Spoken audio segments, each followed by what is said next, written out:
Welcome to the Joy of Cruising podcast with your host, award-winning author Paul C. Thornton, a weekly conversation with the amazing cruisers featured in the Joy of Cruising books, comprised of The Joy of Cruising, Cruising Interrupted, new release, The Joy of Cruising Again, as well as other fun, informative global cruise personalities.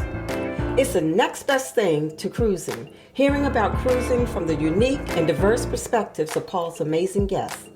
If you hear about a cruise that interests you, book it at www.thejoyoфvacation.com or enter to win a free cruise for two. Again, www.thejoyoфvacation.com. We really appreciate your feedback, so leave us a text. Paul can't reply, but he may read your text on the air. Hello, passionate cruisers. This is Paul, and this week on the Joy of Cruising podcast, I am delighted to welcome Racquel and Vincent, two cruisers who have never been on a cruise ship. Yes, you heard that right. All of you, well, the vast majority of you, I know we have listeners who aspire to take their first cruise. The vast majority of you have been on cruise ships. Yet, unlike most of you, Racquel and Vincent have cruised around the world. Confused? Well, with respect to mainstream cruising, it is true that Racquel and Vincent have never been on a cruise. However, people who live a lifestyle similar to theirs, that is, sailing around the world, are also called cruisers. Hence the confusion. For background, Raquel had a nomadic upbringing and has always been passionate about authentic living and marching to the beat of her own drum. Little did she know that her life journey would lead to living on a boat and circumnavigating the globe. After working as a therapist in London, in 2021, Raquel found herself in a challenging position when the clinic she was working at lost funding. This setback pushed her to start her own private practice online and move back to her native home of Mallorca, Spain. Not long after, she met her partner Vincent, who had been living on his boat for the past several years. In time, she made a bold decision to join him and try digital nomadism at sea. Raquel began working remotely while living aboard a sailboat. Since then, Raquel and Vincent's life has been a whirlwind of adventure. They spent one summer sailing the Balearics, then a winter surfing in Portugal. Then they bought a larger boat, completed a full refit over the course of a year in the Canary Islands, and in November 2024, she and Vincent recently crossed the Atlantic Ocean and are now traveling through the Caribbean as part of a circumnavigation journey. Their experiences combine remotely maintaining professional careers, Raquel as a therapist and Vincent as a software engineer, with the realities of full-time cruising, including adapting to different cultures and managing life at sea. Now they're in Martinique, exploring the Caribbean, and plan to spend the next 2 years discovering the islands before heading into the Pacific Ocean. Raquel and Vincent are slowly traveling, enjoying learning new cuisines, cultures, and individuals as they go. Welcome, Raquel and Vincent, to the Joy of Cruising podcast. Hi. Hi, Paul. Thank you so much for having us here on your podcast. So great to meet you both virtually. How you both doing? We're doing good. Yeah, well, pretty good. It's Yeah. Friday, so soon the weekend, So share some background info for the listeners. Where are you each from? Where have you spent your adult life before your current situation? Professional background, anything you would like to share? All right. Well, I can You can answer start. first. Yeah. Thank you. So I'm from Spain originally, and I grew up in different countries in Italy, Morocco, the United Arab Emirates, and a little bit in Spain. And I've mostly spent my adult life in the US, then in London, and now on a boat, moving around. You are a globetrotter. You could describe me that way.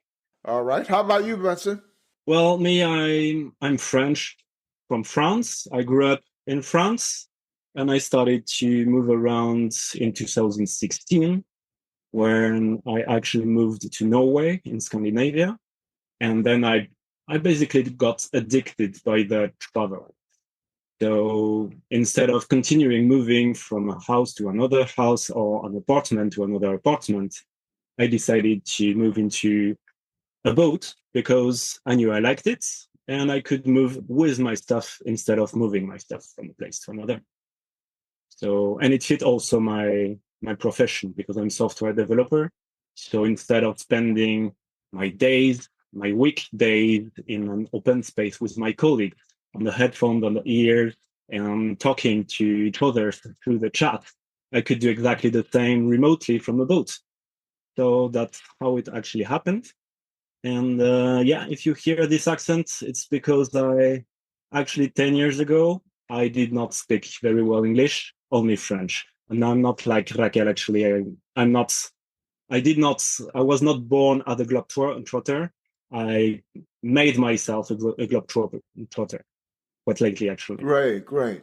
So you already kind of started doing this, but I tried to give an overview in the intro, but give the listeners the backstory on how you both came to live on the water. All right. Well, this is your start. Yeah. My beginning started with you. Yeah, that's true. Very true. So, well, as I said, I really like to travel. I mean, and come back home. That was great at holidays. And I also really liked everything that is linked to aircraft, plane gliders, paragliding, motorcycles, everything that is moving or not on the ground. And one day I remembered that when I was a child, I used to go sailing for vacations with my family. And I always knew I would go back to sailing one day in my life. But in my mind, sailing was something that was not reachable when you were in your 20s because a boat is quite expensive. And I kind of forgot that idea of sailing until one day when I was in Norway, I decided to move away from Norway. And I thought that I could move into a boat because boats are expensive, but maybe a bit more accessible as soon as you move into it, because then you don't have the fees of your apartment, for example. So that's how it started to move into the boat. This was in 2018. So I got my first boat. It was the 8 meters boat in Norway. I've been living in there for 9 months. Then I moved out of Norway and I bought my second boat. Then COVID happened. Then I traveled and I met Raquel and so on. So here you can start your part of the story. Yeah, I came in pretty late, 3 years after or so, and I had just left London and was looking for the next place to live. I was looking at Australia, just anywhere that was warm and tropical. And I met Vincent. And on the first date, he asked me if I wanted to join him to sail around the world. And I said yes. I surprised everyone, including myself. And me.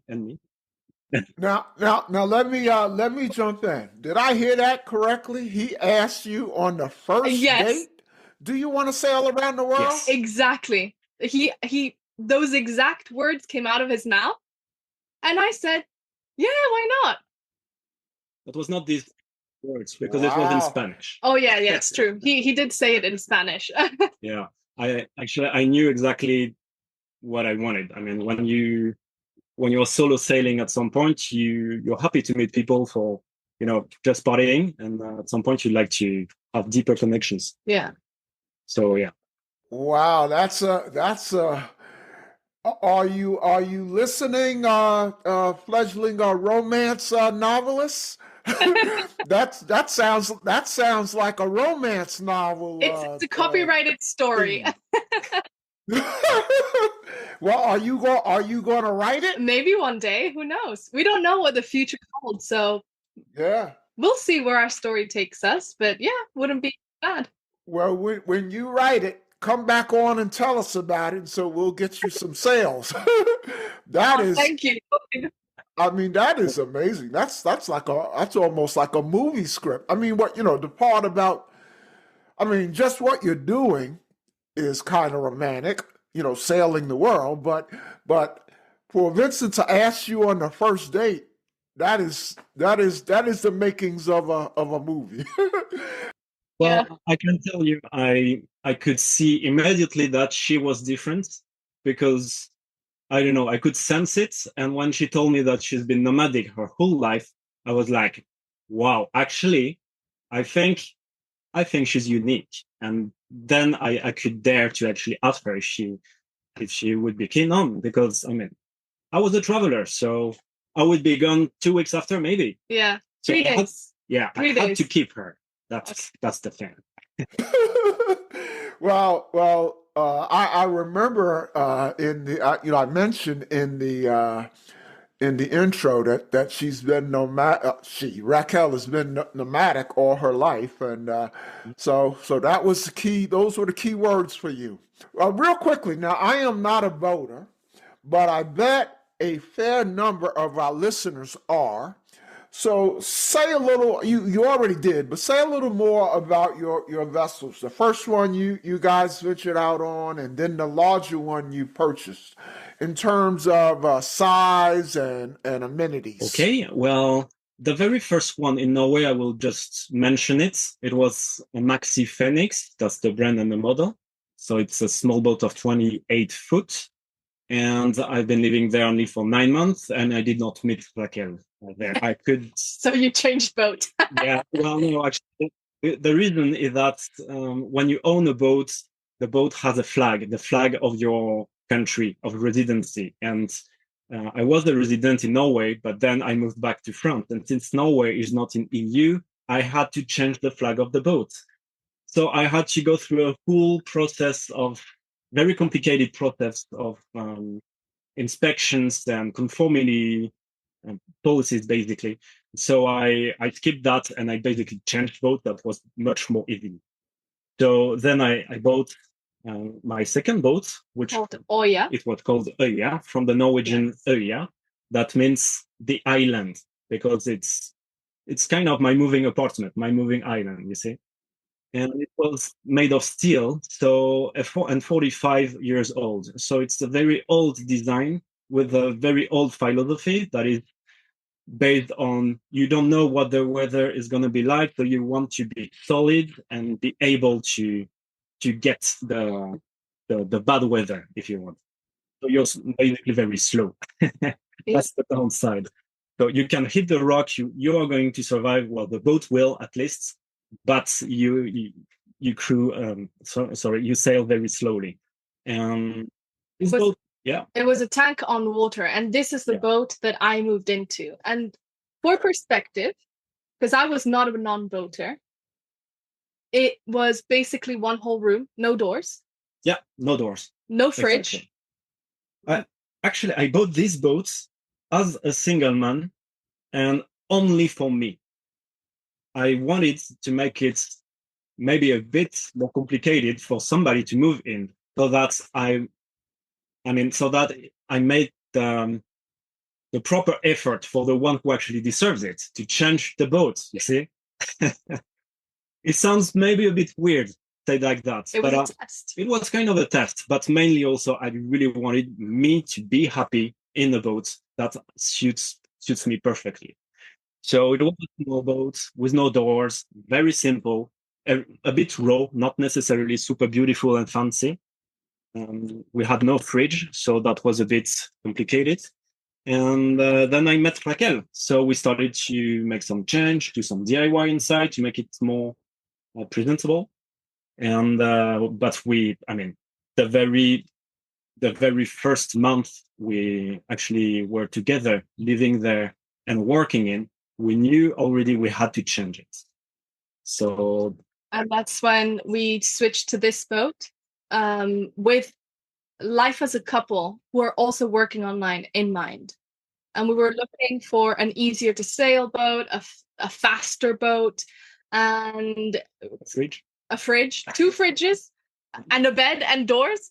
So we currently have, for the people who are listening and know sailboat brands, we have a Beneteau Oceanus 423 Clipper.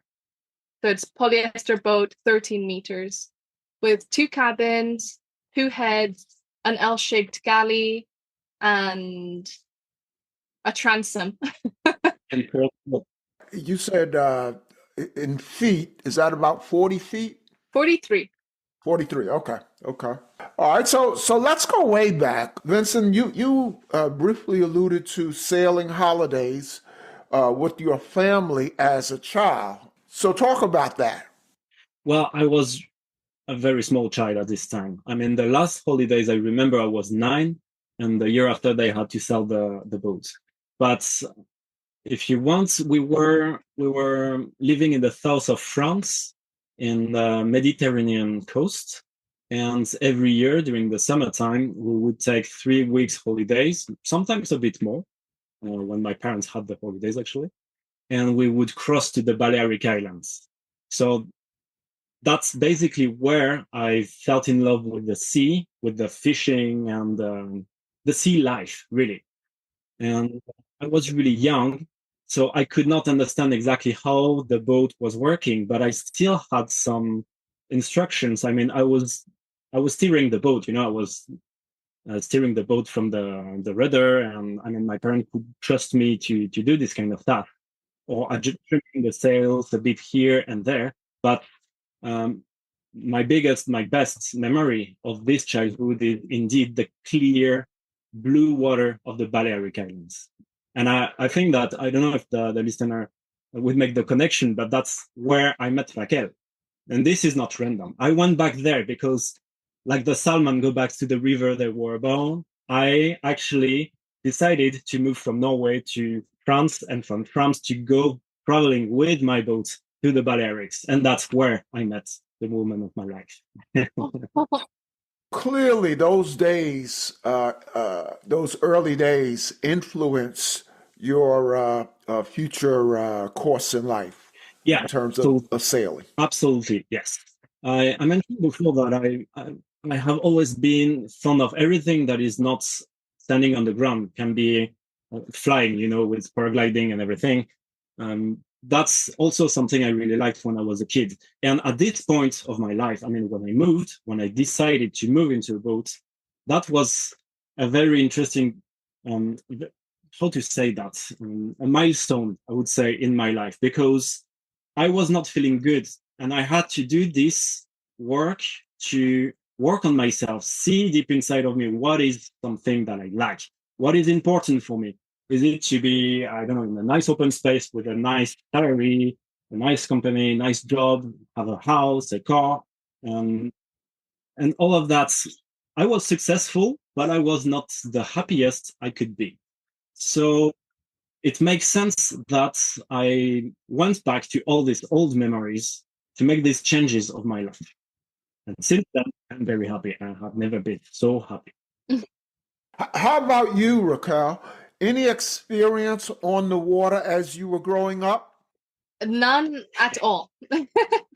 I took one ferry from Barcelona to Mallorca. Well, took it various times, and absolutely no sailing experience. So it puts into context that question that Vincent asked: do you want to sail around the world with me? I said I agreed to that without having ever sailed in my life.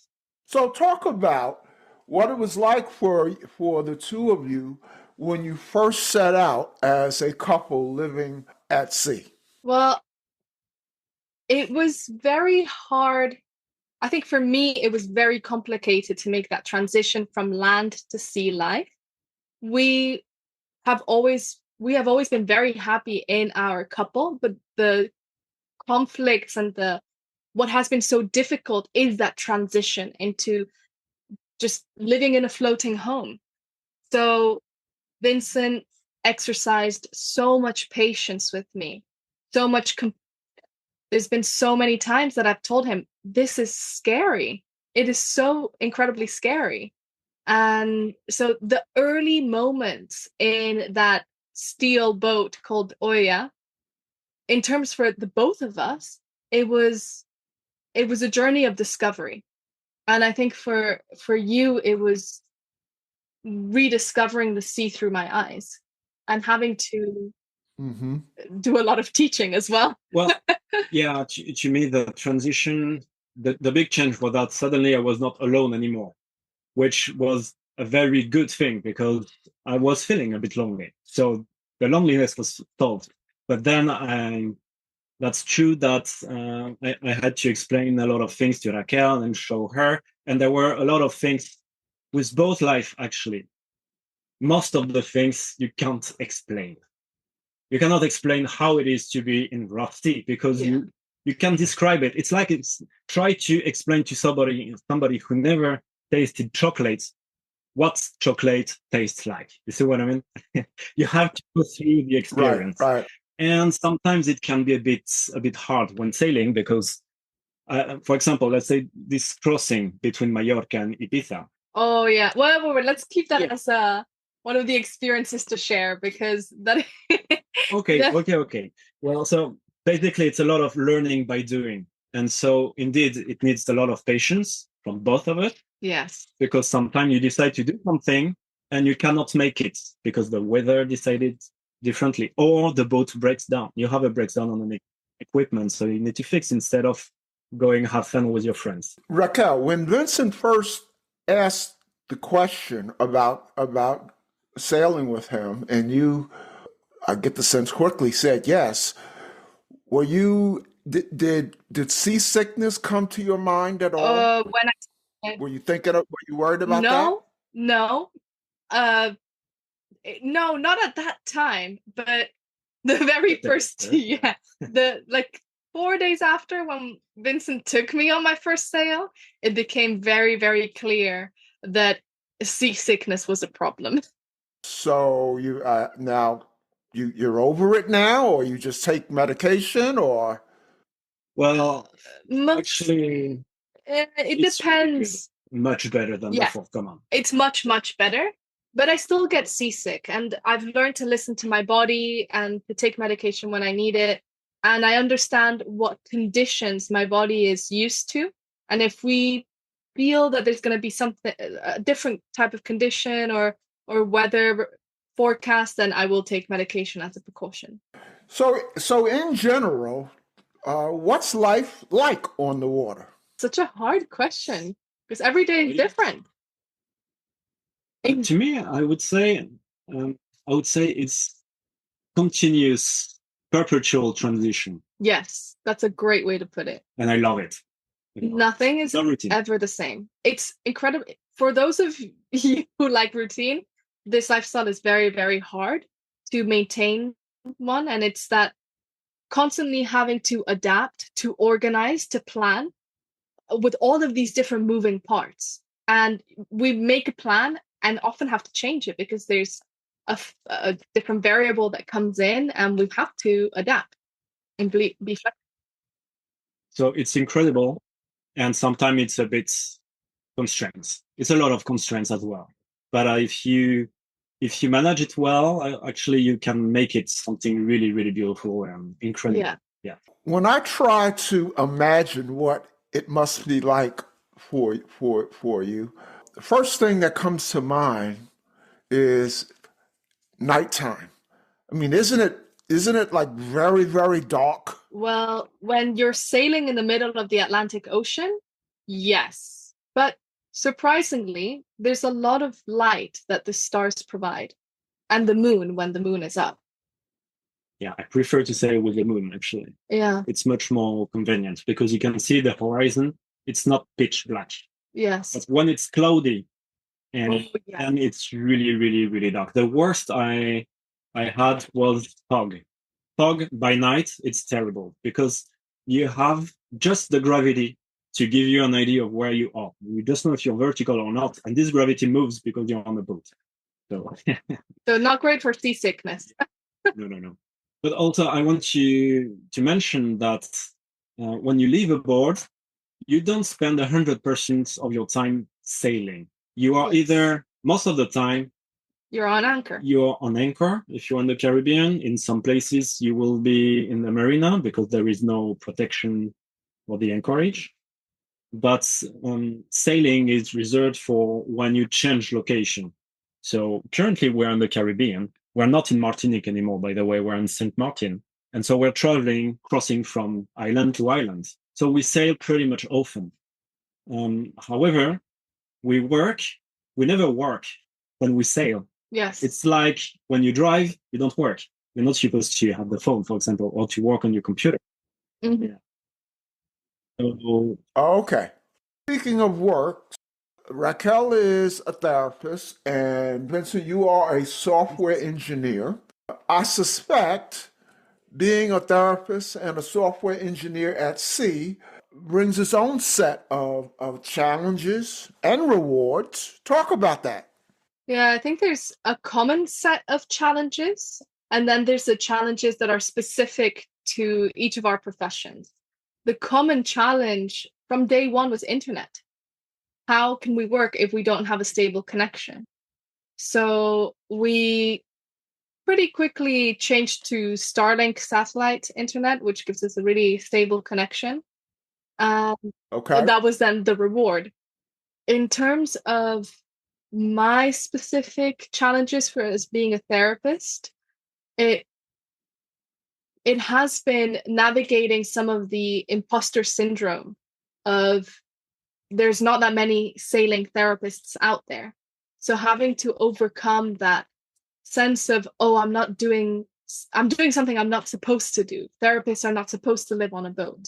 That was quite a challenge for me to overcome. Therapist is kind of a broad term, at least to me. So can you be more specific? What kind of therapy do you do? So I specialize in dialectical behavioral therapy and EMDR. So there's specific therapies. I work with individuals who have experienced quite an extensive amount of trauma. Perhaps they're diagnosed with a personality disorder. Usually work with anxiety and depression. So that's my line of work. Do your clients, or are they referred to as patients or clients? I call them clients. Okay. Do your clients, do they all know Yeah. that you're at sea? I make it quite clear in the beginning because you never know. We might have an emergency and I might have to end the session. And that's something that, touch wood, has not happened so far. But it's, if we're on anchor and a boat drives into us, then that will disrupt my work. So I make it clear and I weave it into a metaphor we have for therapy. So it fits into the therapeutic alliance and work that we do together. I'll speak for myself rather than assume this is the case for your clients. But if I were your client and you let me know early on that you're at sea, I would be so fascinated by that that I would want to talk to you about that. Do you get clients who are intrigued by your lifestyle? Yes, and that's something that I need to manage because as a therapist, you're always navigating how much we self-disclose. We're not here to talk about ourselves, and any sort of self-disclosure has to serve a purpose. So the purpose of me stating that I live on a boat is because there might be an emergency that might come up. And yes, I've had to navigate the fascination, and I will generally allow one or two questions and we'll set the boundary there. I will give them the names of some famous YouTubers if they're interested in the lifestyle so they can see what it's like for themselves. Is there a popular a subgenre or a subset of YouTubers who talk about remote therapy? Good question. I don't know. Well, of online therapy, yes, I would assume. But in terms of doing therapy on a sailboat, I would say no. There's no one. No, I wouldn't think there's too many. That sounds like an opportunity for you. You're probably busy enough, but Well, I have talked about it in some podcasts, so that's available out there now. But we try to share on our Instagram what our life looks like as a therapist, as a software engineer, as a couple living on board. you are the okay. therapist. Yes, I am the sailing therapist on Instagram. There you go. Okay, Vincent, how about being a software engineer on at sea? And again, just like I asked Raquel a question about therapy, Software engineer sounds like it could be, that covers, no pun intended, covers the waterfront. Specifically, what kind of software engineering do you do? Right. Well, I work as a freelancer. So I'm software engineer. I'm specialized in robotics and also backend infrastructures. So I'm kind of two markets, if you want. Um, I started with robotics when I was an employee. I continued with this as a freelancer. So to do robotics, usually you need to have an electronic card or something to work with. So I would have my clients sending me the hardware and I would work with it from the boat. And actually, there is not that much difference apart from the interruptions. Like Raquel earlier mentioned, if you have a collision, a boat entering into collision with your boat while you are working at the anchorage, this was actually a true story. We were not at the anchorage, but in the marina, but I had to interrupt my meeting, go out and handle the situation. So it is actually sometimes a bit overwhelming because sometimes you will be in crazy places where people are having vacations and you are at the deepest, the most serious step of your project where you need quiet Right. and focus and everything. So the world, the whole environment around you is jet skis, babies, music, party boots everywhere, and you have to put your headset so you can focus on the code you are working on. So yeah, this sometimes is a bit challenging because I don't know if it's a definition of hell, but you are doomed to work where everybody is in holidays. Sometimes it's a bit complicated, but usually it goes very well, very well, because it's a question of preparation of yourself and your work and organization. So when you know you are going to be in the high season, you will prepare your client and tell them that, okay, it's better to work 3 days a week rather than 5. If you do your 3 days a month 5 so that you can have more free time during the day, it's up to you. As a freelancer, you can negotiate everything, but it's very important to be mindful that you don't control everything of your environment because you move inside the environment. Yeah. I mentioned rewards earlier, and I know a big reward would be, experiencing destinations and new cultures and cuisines. Give us the highlights of your cruising from the standpoint of experiencing those things, destinations and cultures and cuisines. For me, experiencing my own island, Mallorca, by sea was such a highlight. It's such an incredible place to visit and see from the sea. And another highlight was crossing the Atlantic Ocean. That was that was an inward journey. And then coming to the Caribbean and seeing the similarities and differences of each island. That has been such a very beautiful experience so far, with the highlight for me being Barbuda. I'm absolutely in love with Barbuda. Yes, I can't stop talking about it. Are you saying Barbados or Bermuda? Barbuda. That's part of Barbuda. Okay, so I was kind of combining the two. So I'm not familiar with Barbuda. So I was combining Barbados and Bermuda, but you're talking about a different island altogether. Where is that? It's part of the country Antigua and Barbuda, and it is between Guadeloupe and St. Bart's. So tell us about it. What's so enchanting about that island? The people, really, really beautiful people that reflect the beauty of the nature and the beaches. The white sand. Yeah. White and pink sand. White and pink coral sand. Really, water. Yeah, really vibrant turquoise water. Turtles everywhere, and big, big turtles. And what was so beautiful is that there was no one on the beach. We had like kilometers of pristine beach all to ourselves. This is a question that I ask.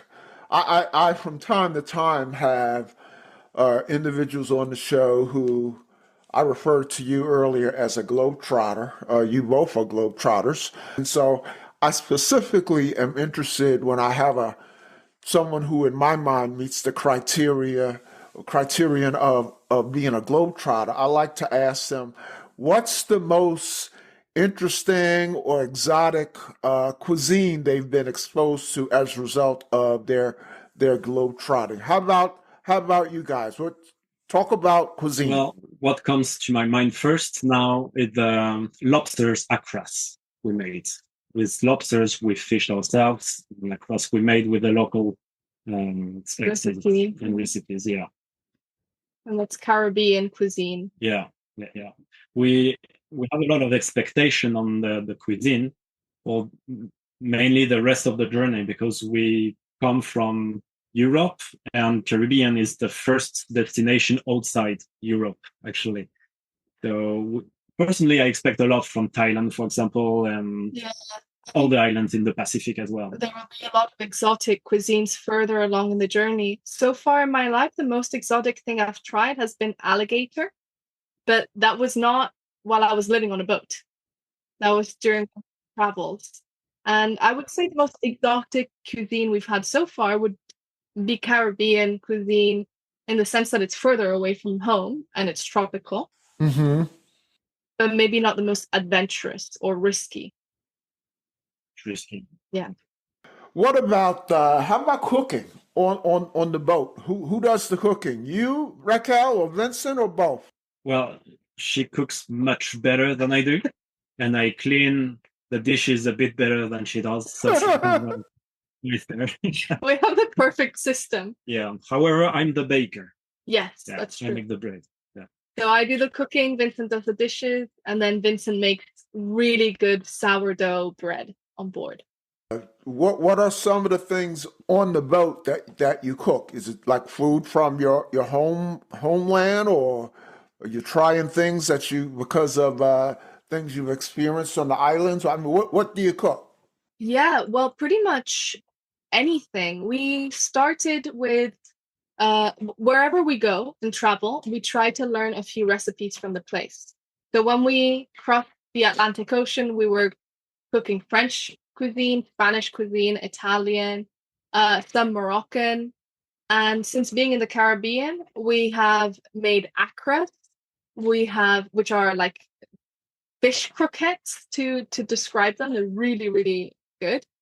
We have made breadfruit pie, breadfruit mashed potato. Well, not mashed potatoes, mashed breadfruit. So we've been incorporating the ingredients, local ingredients, and yeah, I can't speak. Incorporating recipes from the places we visit as well. Yeah, we like to make salads with the local vegetables we find on the local markets. Yes, That's what we love to do. and curries. And curry, a lot of curry. That's very true. Yeah. The provisioning is a very big question when you live in a boat. When you live on board, the provisioning, the shopping is something that can be sometimes challenging, because you don't necessarily have access to shops all the time. When you are in Barbuda, for example, you don't have the shop, because you Yeah. want to be on the nice turquoise water side of the islands. And there, of course, there is no shops. So if you stay 10 days there, you might not have salad at the end of your stay. So you need to combine with that. And we also, well, I do spare fish, so we've been eating a bit more fish than when we usual. were Yeah. in Europe. Yeah, We're hunter gatherers now. So you fish from the boat. from the boat and with the spear gun as well.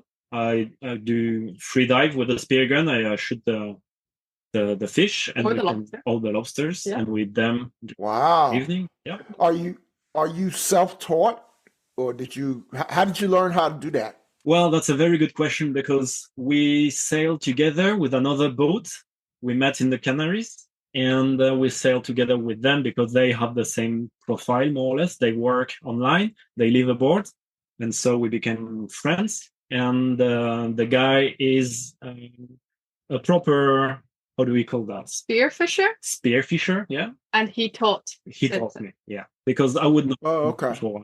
When when you do hunting or fishing, you don't want to do bad things for the environment, kill the wrong fish. I don't know. Yeah. So I always prefer to be taught by somebody. Have you met other sailors like you two who, Yeah. professionals who are working and sailing full time? Mostly retired people, Yeah. but there are more and more people of our age that are also working online and living abroad. But I think the most we see are retired people. Then it's families. They take 1 year off and they do the tour of the Northern Atlantic. And then there are other people like us. And people who work seasonal jobs as well. Yes. So there's not people that are living on board and working full time online. How about on the islands? Have you met people that you see again, or you stay in contact with, or it's just once and done? You go to that island and you cross that off your mind and go to the next island. Well, in the Canary Islands, we definitely made friends that we've seen again. Okay. But it's tricky when we spend maybe 1 or 2 weeks in these Caribbean islands, and we're working half the time, and the other half of the time we're in remote places. It's hard to get to meet and to connect with locals, which is a shame. That's why our life is divided into, we've got sailing season and we've got hurricane season, where we can't sail. We need to put the boat in safe harbor. So we're hoping to connect more with the land and the people when it's hurricane season and we're a bit more static. Now, I trust that with good internet, sounds like you have excellent internet, you stay in touch with friends and family?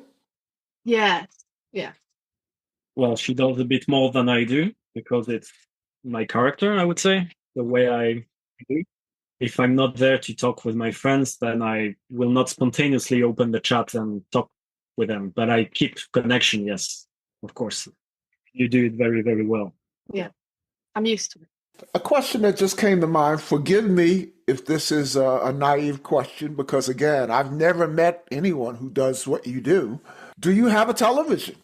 No, we No, we don't.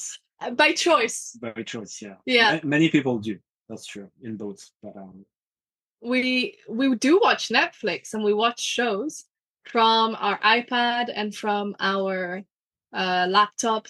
Space is such hot real estate on a boat. Everything has to be thought about, factored in. And we could put a television here on the wall next to us, but that would take up space. That could be, we've got medical books that are higher priority. So if something do function like a laptop, right? We got work function, we've got entertainment function, then we prefer that than just having something one function. Okay. How about music? Are you music fans? Yes. Well, I tried to learn guitar and I crossed the Atlantic and then I completely quit the routine of practicing. So But I should start again before the Pacific. That would be great. But Vincent is very musically inclined. He played drums, he played guitar. So It was before. That was before, but to someone who's never played an instrument like me, he's skilled. If you give me You still have the guitar on just board. It's just here next to us. Yeah, it takes some space that is not used for something else, and I don't use it, so I feel guilty about that. But also, we can play music with Spotify, and Yes. I can do that quite often. Yes.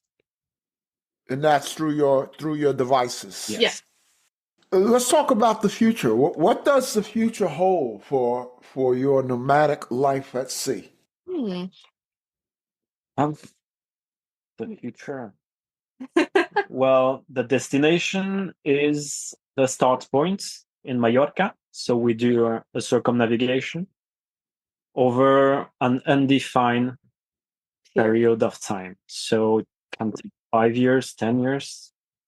Yeah, we Hopefully initially not 10, but yeah. we said 5 to 7 in the beginning, but again, it's a loose plan. So our goal is to go around the world through the tropics. until we reach Mallorca again. Yeah, that's the I think I'm correct in saying that you have never done a traditional cruise. You know, when I say traditional cruise, on a cruise ship. Yeah. Is that something you ever see yourself doing? Yes. I am dying to go to Antarctica. So they have expedition cruise ships that go down there, and you're on board with biologists and researchers, and you get to know about the ecosystem down there. So that's something that's a big bucket list item. I don't know if that it is a traditional cruise ship. I guess the destination is not necessarily traditional, but that's I'm gonna do that, or I hope we're gonna do that at some point in our lives. Yeah, I've had quite a few guests who have done expedition cruises to Antarctica. So when you're ready to do that, there's several episodes I can recommend to you. Yes, please. Yes, please. We hopefully will do that in the next 5 years. Got to save up for it though. Well, I'll tell you, this has been fascinating, getting a whole new perspective on a type of cruising that I suspect most of my listeners are not familiar with. In fact, in the intro, I can't remember my exact words, but I said something like, Vincent and Raquel are cruisers who've never been on a cruise ship. And and I know that my audience is like, what is he talking about? So this has been a lot of fun, very interesting, and I wish you all the best on your journey. But before we let you go, we usually ask our guests some light or even fun questions, and they apply to you as well, even though your cruising is not the kind of cruising that most of my guests do. So here's an easy one. Mm-hmm. I always ask my guests, how do they spend their me time? So I've already heard that you do watch some movies, you do listen to some music. Vincent needs to get back to playing the guitar, but he does play the guitar. How else do you spend your me time? Well, on the first boat, there were no door. So that was... There was no me time. Yes, if it's raining, no me time. We cannot go out. That was a very big issue. But now? Now we have different rooms. Well, we can... Well, we just say it to each other. Like, no, I need some alone time. I will just, I don't know, take the iPad and watch some YouTube videos or work. For me, often it's work time. Or go ashore. Also, you go on the beach. Yeah, you go on the beach. And I go spearfishing. I hang out with our other boat friends. When we are on land, I do land hobbies. For a run. Yeah, we go for runs, but that's usually together. Yeah, very often. But yeah, we do absolutely need alone time, and we're pretty good at communicating that to one another. Okay. And again, this is a question that I ask people who tend to do what I have referred to in this podcast as traditional cruising, but it applies for you too. What's your favorite cruise drink and cruise food? So maybe I should say, what's your favorite sailing drink and sailing food? Oh, yeah. I am a very hard captain on the drink. When we sail, no alcohol. So Coca-Cola. It's a mango juice. Yeah, mango apple juice, orange juice, or we have a soda stream on board, so we have fizzy water. Oh, okay. That's good. Soda stream, okay. And for cruise food, while we're sailing, you want something that's pretty carb heavy. So usually curries. We make curries while we sail, and that will keep us full because it mitigates seasickness. That I would say, mango juices in general, and curry. And when this is what about dining at various islands? You occasionally do that, right? Yeah, of course. Of course. What do you drink and what do you order? What's some traditional drinks and foods that you get when you go to local restaurants? Well, tea punch in the Caribbean has been And a big rum. hit. Yeah. Rum. In the Caribbean, of course. In the Canaries, I think it was more Beer. beer, wine. Yeah. Still very European. And then when we eat, we will try and have local food. So we've Always. had Yes. Colombo, which is like spiced chicken. That's been really good. And whatever's available. Well, yeah, we are very curious about trying new recipes and dishes we did not try before. So when we arrive in a new place that is completely unknown, we check the menu and with a lot of question marks, and we ask the waiters also what to guide us. That's what we do. Yeah. And we've almost never been disappointed. Yeah. Do you when you go to restaurants, do you ever seek out? Not saying they have them at very many islands, but do you ever seek out Spanish food or French food for Vincent? No, not really. We left our homes. We knew that if we want Spanish food or French food, we just make it on board. But if we go out and have food at a restaurant, then we will try Creole dishes or we will try what's available. Yeah. The cheese is in France. The jamon is in Spain. Yes. Yeah. France is in France actually. Yeah. So it doesn't make. We travel. That's part of traveling to eat different. To discover exactly. What's your single most wonderful or memorable or funniest or even most embarrassing sailing experience? Would you like to get started with the most embarrassing for me? Well, if you want, I don't mind. Wonderful and funny and embarrassing at the same time. It happened. All of the above, huh? Tell us about it. You want to start? Well, yeah. Well, it was the second or third date. Yeah. And she already said yes. To going around the world? To go around the world. And we left the marina, and I could see that something was not very good with her, that she was not at her 100%. And I knew, of course, she was seasick. You know, you cannot fool the captain with that. You cannot hide when you're seasick. When you're seasick, it's obvious. Yeah. You know? But she tried anyways. But I pretended I did not notice. Well, that you cannot. It's really hard, I would say. He was very graceful, though, and just checking in while I was progressively going more and more green. And I had the bucket in my hands, but hidden, you know. Yeah. Trying to maintain my dignity and honor. Exactly. But we had decided to cook some food for this second date. And I had made some food, and Vincent had made me a steak tartare.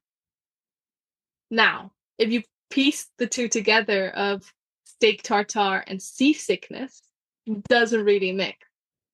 Steak tartare is raw meat, for those who don't know that. Yeah. It's raw meat. Well, we agreed a couple of days before. I asked her, do you like steak tartare? Because it was a long time I did not cook that. And she said, yeah, of course. But she didn't really know what it was, I think. Yeah. But fully, not the way you made it. And so I'm on the boat getting really, really seasick, and Vincent's inside preparing the steak tartare. And I see his very compassionate face coming out of the companionway with a plate full of a heart-shaped tartare. Yeah. And it was wonderful. It was kind of sorry. Apologize, because actually afterwards, when I think about it, it's really mean to make a steak tartare for somebody who is not used to go on a sailboat. So yeah, I mean the sea was flat and she was completely seasick, so I basically killed the afternoon. Yeah, I killed the afternoon. Heart-shaped tartare, and I really tried to I put my fork in the raw meat and then just brought it close to my nose and my mouth. And I couldn't even get it in. I had to get the bucket and I was just immediately sick.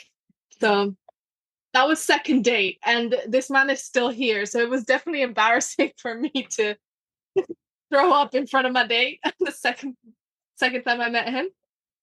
Heart-shaped steak tartare. Vincent sounds like a romantic. Well, clumsily romantic, I would say. Well, also the memorable memory was the storm, the lightnings in the sky. That's something we cannot forget. Yes. Well, tell us about that. Well, we were crossing the Atlantic Ocean, and we did not have the choice but to go through A storm. Basically a storm, yeah. There were a lot of stormy clouds on the horizon, and we had to go west because we were heading toward the Caribbean. So at some point we had to go through it, and we spent the whole night basically trying to go from a cloud to another to avoid the lightnings, because it's really not comfortable. Even though you know that there is not that many boats who get hit by a lightning, it's really not comfortable to be the only metal mast in the middle of the ocean when there are lightnings everywhere. Yeah. So that was at the same very uncomfortable, if not terrifying, but it was also really beautiful, because when you're offshore and you have lightnings everywhere, it's really magical at the same time. It's crazy. All this power you have around you, electrical power, it's very, very surprising. I loved it and I was terrified. But you made it through okay. Yeah, we did. Absolutely. Yeah, we made it. Finally, I assume you have a pretty good following. I mean, you're on Instagram. So let me just say welcome to Raquel and Vincent's friends who might be listening. We hope your friends and followers have enjoyed what they have heard at the Joy Cruising Podcast, and we'll come back for future or past episodes. And we're on IG, so follow us on Instagram or join our Facebook group. Raquel and Vincent, share one thing that my listeners and your fans and friends don't know about Raquel and Vincent. Whoa. You don't hide much. Fun fact. This might take a minute. Yes, there is something. I mean, some people around me know, but a fun fact is I have something called submechanophobia, which is it's the fear of man-made things underwater. Oh wow. Is that a real phobia, or is that something is that a word you just made up? No. Oh, no, you guys I can testify. It is a true. True. Yeah. You will see, if I see pictures of like planes underwater or wrecked underwater, I start sweating. I get real uncomfortable. If I am swimming in the sea or free diving and I see a pipe, oh my gosh, I am just bolting out of there. I find it gross, disgusting, scary, creepy. Oh, my hands are sweating just thinking about it. Very, very true. I mean, she's not lying at all. Like sometimes we're snorkeling and she just disappears. Like, where is she? Where is she? She's on the dinghy because she saw a pipe 50 meters away from there. Wow. That's very interesting. How about you, Vincent? Anything your friends and followers don't know about you? I love heavy metal. You love heavy metal music? Yeah. Well, my friends from a long time ago know that, of course, but I think most people I meet nowadays, they don't think so. No. I think they don't imagine. And he played in a heavy metal band as well. Yeah, it happened. Well, thank you for sharing. Raquel and Vincent, it has been great meeting you. Thank you so much for coming on the Joy of Cruising podcast and providing the traditional cruising community a different perspective of being at sea. Continued all the best to you and safe travels. Thank you so much for having us here. And thank you for this time we've spent together. It's been a pleasure. It's always a pleasure to answer questions. So everyone can ask questions to us. We're very open. The Joy of Cruising and Cruising Interrupted, each $16.99 plus shipping, and new release, The Joy of Cruising Again for $18.99 can be ordered at the link on thejoyofcruisingpodcast.com. For each of the 3 books, use the discount code Joy of Cruising Podcast and get $4 off. The Joy of Cruising books are also available at Amazon. Order the ebook at Amazon or your favorite online retailer. Stay in touch by joining the Joy of Cruising Podcast Facebook group or following the Joy of Cruising Podcast on Instagram. We're constantly adding new shows. Please leave a review and tell a friend about us. We hope you enjoyed this brief escape to the ocean. See you next week.